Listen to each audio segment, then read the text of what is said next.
Now, Chingle Hall, you may note from this photograph, is built very unusually in the shape of a cross. And it is a house that was a shrine in the Middle Ages, built in cruciform shape. Now, why was it a shrine in the Middle Ages? Well, I wish I could tell you. There lies scope for future research. But it is a moated manor house still on three sides. And prior to the year 1675 to 79, we had the drawbridge operative at the front door. Now, a drawbridge would be necessary under very deep moat, not against only the malefactors of the human race, but against wolf packs in the medieval forest lands of winter time. The D. Singletons were to build this house in 1260 upon this Roman site, and it was to pass to the Wall family as a marriage dowry in the year 1585.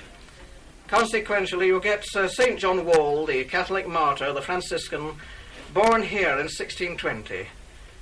In middle age, in the year 1679, he was to suffer martyrdom at Worcester.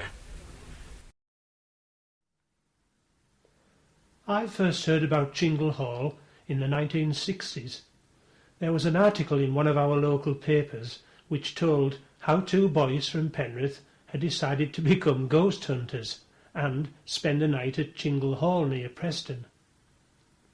So frightened were they by what they heard and saw that they both said they would never return to the hall and would not be ghost hunting in future. At the same time, the Lancashire papers were also running stories concerning Chingle, and it was after reading them that my sister and brother-in-law joined one of the daytime tours. They were shown round by a leading paranormal investigator called Michael Bingham. He came over from New Zealand every summer. He carried out extensive work over the years and captured various phenomena on audio tape and infrared film. My first visit was in the mid-1970s, when our tour guide was a gentleman called Charles Knowles. He had embarked on extensive research of the history of Chingle Hall and also assisted Michael Bingham during his investigations. After corresponding with Michael and receiving a detailed letter of his findings and thoughts, I decided to book an evening tour in January 1979 and took a tape recorder with me. A matter of 7 years ago, there comes early one morning when Mrs. Howarth, on that February morning, noticed smoke trails as far up the house as the stairway. She was, in fact, to find this alcove and the stonework red hot. Some minor damage, very minor damage, was done to the timbering, and the firemen came. They broke down a very thick stone wall and contained the outbreak in this wall space. They said there was no evidence of anything inflammable, nothing whatever to account for the fire. In fact, it is not unknown in these ancient houses for mystery places like secret rooms and hiding places to come to light because of some inexplicable fire effect. That was part of a recording by Charles Knowles in the chapel at Chingle Hall. Behind his voice there is a continuous humming noise, then two cracks. This interference was not heard at the time. I checked the mic cable connectors under a magnifier and found the solder points were clean and firm. Half pulling out the mic plug from the recorder produced no hum and cut the mic signal. Placing the mic close to power points and electric fires produced nothing either. Curiously, when transferring the original analog recording to the computer to make this video, when the humming started, the waveform pattern changed in a way I'd never seen before in 15 years of digital recording. This is the normal waveform. Didn't work. He said it's gem solid. But may I tell you that when this noise, this paranormal noise, disappeared completely, the camera freed up and it worked correctly and the flash went off. Why our cameras affected, why our tape recorders affected, God knows I don't. This is waveform during the interference, with the voice signal being carried completely within the humming signal. A matter of 7 years ago, there comes early one morning when Mrs. Howarth, on that February morning, noticed smoke trails as far up the house as the stairway. She was, in fact, to find this alcove and the stonework red hot. Some minor damage, very minor damage, was done to the timbering, and the firemen came. They broke down a very thick stone wall and contained the outbreak in this wall space. They said there was no evidence of anything inflammable, nothing whatever to account for the fire. In fact, it is not unknown in these ancient houses for mystery places like secret rooms and hiding places to come to light because of some inexplicable fire effect. It looks as if the recorder heads were exposed to an electromagnetic field, remembering also that the recording was normal again in other parts of the house. I went back to Chingle the following year and stood exactly where I'd made the recording, this time monitoring via headphones, but everything was clean and quiet. And you see our first Granada appearance in December 1973, when, of course, Chingle was visited by Tony Wilson and the full outside broadcast team. They were shocked that for 2 hours the camera refused to work. For no apparent reason, the camera would not work. They found no fault whatever with the camera. It was the first time Granada's equipment had ever been affected like that. After hearing this account, I wrote to Tony Wilson asking for his version of events. He confirmed that for about an hour their cameras would not operate properly inside Chingle Hall. They could find no reason for that situation. I met Mrs. Howarth on my first visit to Chingle. Michael Bingham described her as mediumistic, along with her sister Miss Strickland and guide and family friend Charles Knowles. Certainly, Margaret Howarth had a great affection for Chingle Hall.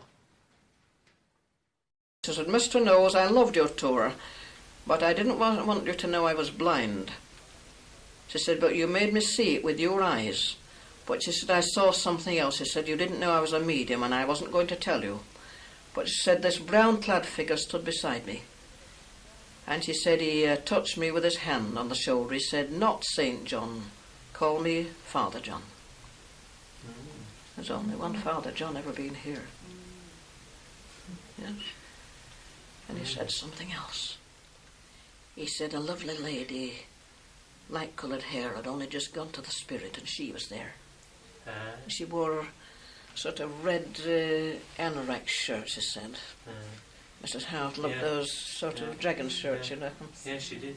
She wore bright colours occasionally. Margaret Howarth. She owned Chingle Hall in the 50s and led a very social life here. The legend has it that she loved Chingle Hall so much she's never been able to tear herself away, despite her death. There are many extraordinary stories told about the Grey Lady, as she's called. And a young couple came up one evening. They'd heard about Chingle Hall and they thought, "Oh, we'd like to have a look round here." So they came up, didn't know if anybody would be there or if it would be empty, and they knocked on the sanctuary knocker, and this little old lady answered the door. And they said, "Oh, we'd like to have a look round Chingle Hall. Is it possible for you to show us round?" And she said, "Oh, certainly, come in." She showed them all round the hall, and they were fascinated, and she told them all the stories of all these things that happened to her. And eventually they said goodbye and off they went. And she said, "Oh, my name's Mrs. Howarth." They went down to the pub, they went in, and they were talking to the locals, and they said, "Oh, we've just been up to Chingle Hall, and Mrs. Howarth has showed us round, and we're fascinated with it." And they said, "Mrs. Howarth died 12 months ago." For some years there had been, of course, tapping and bumping inside the chimney breast, distinct knocking. It was now, nearly 3 years ago, that Michael Bingham and I undid this part of the main stack, and we took about 6 hours to undo here, and we of course gave the scoop involved. We gave it to the press, the Lancashire Evening Post had it, and they sent the reporter and the photographer, of course, Norman Wiggins. Now, Wiggins knew that we had spirit photographs taken at Chingle, and as soon as this noise of someone descending the shaft came level, he fired off the camera. The camera didn't work, the flash didn't work. He said it's gem solid. But may I tell you that when this noise, this paranormal noise, disappeared completely, the camera freed up and it worked correctly and the flash went off.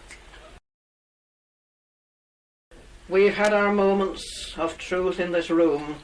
When, I may say, the ghostly footsteps in this room, they certainly helped me on a certain occasion. It is a few years ago when we had a party of Dutch travel agents and coach operators coming to Chingle with a view to bringing many people from the Netherlands to Britain, and of course to see Chingle when they came this way. I felt that the English ghost stories of Chingle were falling rather flat upon these Dutch ears. And then the feet started, heavy feet at the doorway, and these people, these Dutch people, said that the feet walked amongst them. They had a rather terrifying sense. They said that the feet were walking underneath their shoe soles. They told me that. Their words exactly. They went downstairs in a very thoughtful frame of mind.